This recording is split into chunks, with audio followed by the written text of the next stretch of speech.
Friends, இப்போ வந்து பார்த்திங்கன்னா தூதுவளை ரசம் ரெடி ஆயிடுச்சு. சளி பிடிச்சதுக்கு அதுக்கு தொண்டெல்லாம் ஒரு மாதிரியாக இருக்குதுன்னு சொல்லிட்டு தூதுவளை ரசம் ரெடி பண்ணணும். இப்போ பாருங்கள், தூதுவளை ரசம் பாப்பா தான் வச்சேன். பாருங்கள் எப்படி இருக்குன்ட்டு. எல்லாம் புல் தலையெல்லாம் நிறையா போட்டு அரைச்சி வச்சுருக்கேன். ஒரு கிளாஸ் ஊற்றி குடித்தா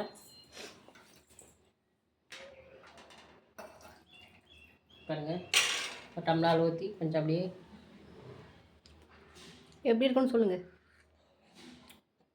சூப்பராக இருக்குங்க, நல்லா இருக்குது. உண்மையிலுமே வந்து இதில் எல்லா மூலிகையும் சேர்த்துருக்கோம். அப்படிங்கும்போது குடிக்கும்போது தொண்டைக்கு நல்லா ஒரு மாதிரி இதமாக இருக்குது. ஒரு கிளாஸ் இது மாதிரி பிடிச்சின்னு வச்சுக்கோங்க, இந்த சளியெல்லாம் கொஞ்சம் சரியாயிடும். அதனால தான் நான் இன்றைக்கி வச்சுருக்குறோம். ஓகே ஃப்ரெண்ட்ஸ், இந்த இப்போ வந்து பனிக்காலம், மழைக்காலம் முடிஞ்சு பனிக்காலம் வந்துடுச்சு. அதனால் சளி பிடிக்கும் கண்டிப்பாக எல்லாத்துக்குமே. இது மாதிரி சிம்பிளாக தூதுவளை ரசம் வச்சு குடிங்க, சரியாயிடும். ஓகே ஃப்ரெண்ட்ஸ், எங்கள் தூதுவளை ரசம் உங்களுக்கு பிடிச்சிருந்தா லைக் பண்ணி சப்போர்ட் பண்ணி சப்ஸ்கிரைப் பண்ணுங்கள். ஓகே ஃப்ரெண்ட்ஸ், பாய். இப்போ வந்து தூதுவளை ரசம் ரெடியாக இருக்குது, வாங்க குடிக்கலாம்.